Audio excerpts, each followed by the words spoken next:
Yeah, the icon in the background staying with cricket on the SportsMax zone. Round one of the West Indies Championship concluded at the weekend with Guyana Harpy Eagles registering the only victory, beating defending champions Barbados Pride by 183 runs at the Sir Viv Richards ground in Antigua and Barbuda. Set 278 for victory on the final day. The Pride slumped to a mere 94 thanks to a 5-wicket haul by Neil Smith. Jonathan Drake top scored with 36 while Akeem Jordan added 20 scores in the match. Guyana Harpy Eagles 371 and 126 for 9 declared. Barbados Pride 220 and 94 all out.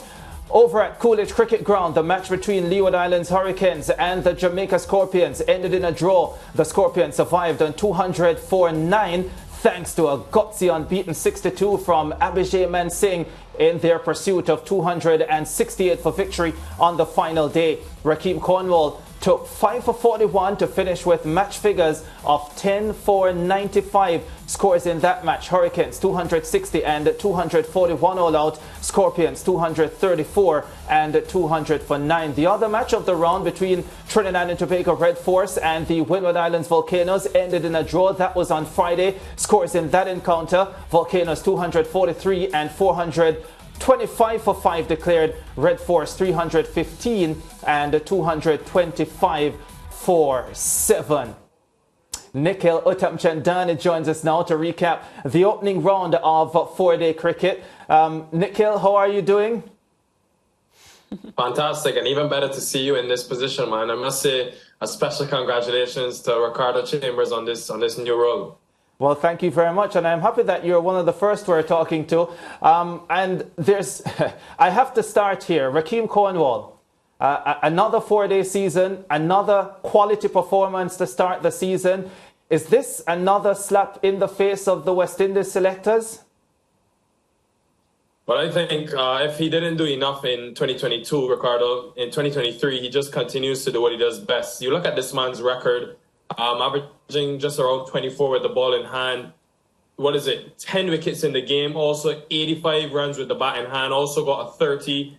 I just keep asking the question, what more does Rakeem Cornwall need to do? Yes, fitness is a concern, but yet he's able to play 4 days of cricket consistently. Played 5 matches last season, played 5 matches the season before. So what is really the concern with when we go to test cricket, which is just one more day additional to the 4-day cricket that he's used to playing? And he continues to excel with both bat and ball. So I really can't figure out what is the issue. And I hope if he continues to do well this season, he'll get that deserved look in and return back to the West Indies team.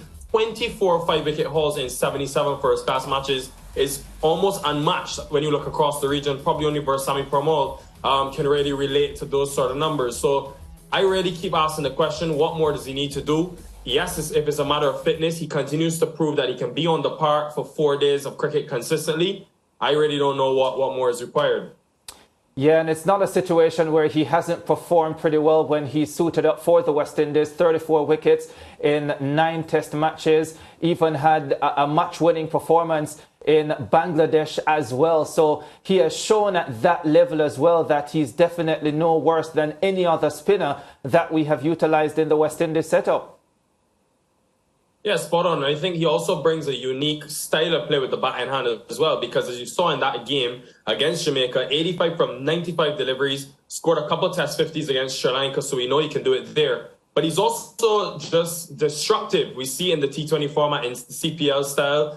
And I think that's where you look at England, you look at Australia, that's where the game is going, in the direction of having that flexibility of a lot more aggressive nature in terms of your low order or middle to low order. So personally, I think I look at Rakeem Cornwall and his sort of advantages and what he brings to the test team. I think he ticks all the boxes. Yeah, of course, the Leeward Islands Hurricanes will be a little bit disappointed not to have gotten the better of the Jamaica Scorpions. They certainly put themselves in the position to do so, but just couldn't get over the line. Must be disappointing for them that they weren't able to close out the Scorpions. I think they'll be massively disappointed, Ricardo. I think they'll come into this season entering as one of the favourites when you look at that team. But I think the batting has to step up. Not enough runs. That top 5 didn't fire, and 3 of those top 5 have all represented the West Indies: Casey Carty, Kieran Powell and Jamar Hamilton. So even though they have Cornwall and others contributing with the ball in hand, they need to get that batting going. They're playing in Antigua, their home ground as well, and they'll have to make full advantage of it. But credit to Abhijay Mansingh, brought in late after injury to Alwyn Williams. Not only did he stand up with ball in hand, but also 250s in the game. And if that's not a big way to make your name in your first-class match, then I don't know what else is. 250s as well as wickets, and we know leg spin can be goals. So 25 years old, a bit more work across the season. Let's see how he goes about things as the series goes on. But definitely very impressed with the resilience he was able to show and the time that he spent at the crease. Yeah, definitely top stuff from Abhijay. Nikhil, another player that stood out with the ball, Ryan John, for his team. What did you make of his performance?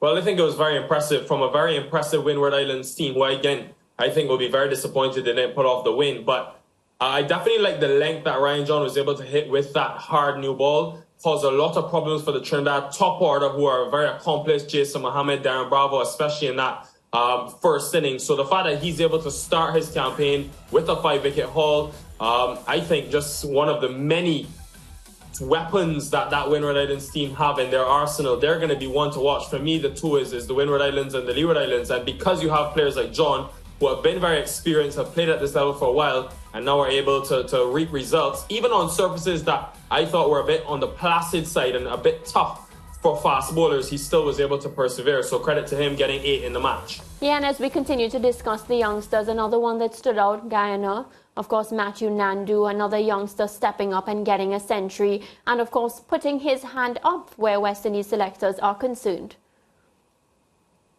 Well, I think it brings a smile to my face. When you look at the two centurions in the series, very young players. Nandu, just 19 years old, had the opportunity to watch him in the Under-19 World Cup. And he always had that temperament about him. He's not flashy, he's not flamboyant, but the resilience he was able to show. And we saw Tejnarin Chanapal this morning. Guyana clearly have a knack for producing these gritty, determined opening bats.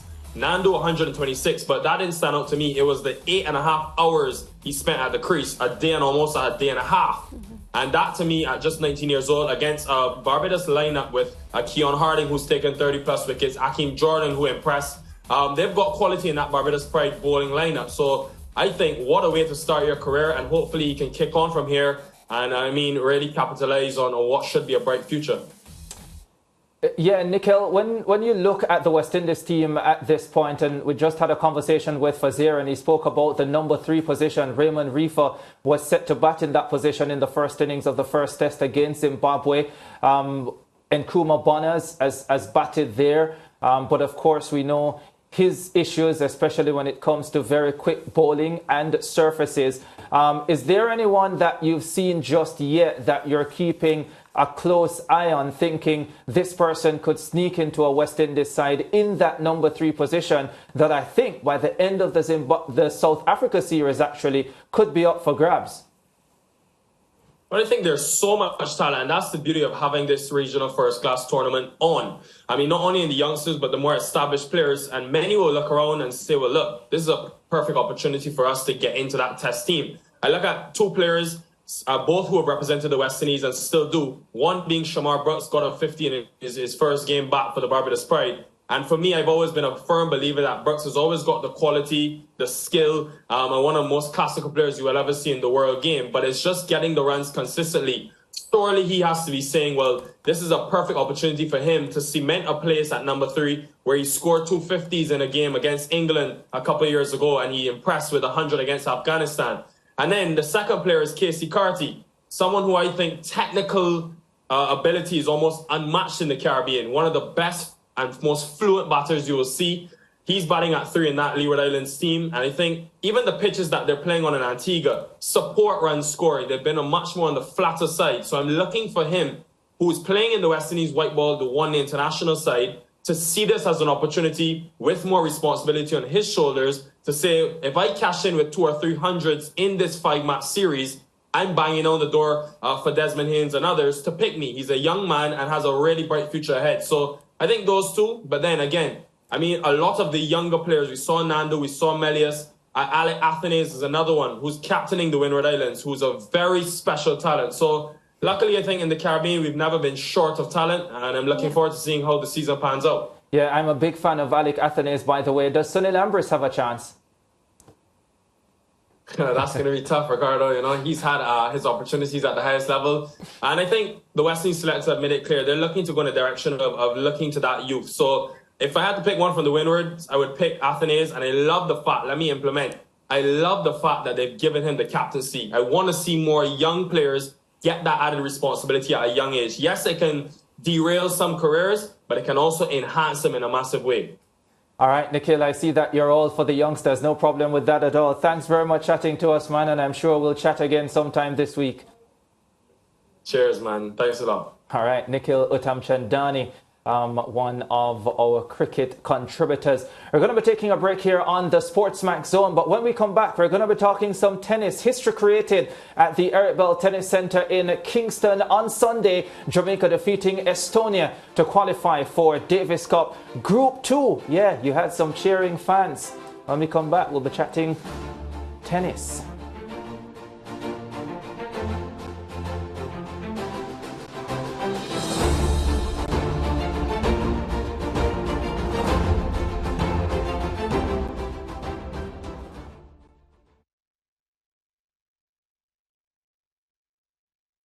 Stay with SportsMax on YouTube and follow us on all social pages for updates, news and entertainment.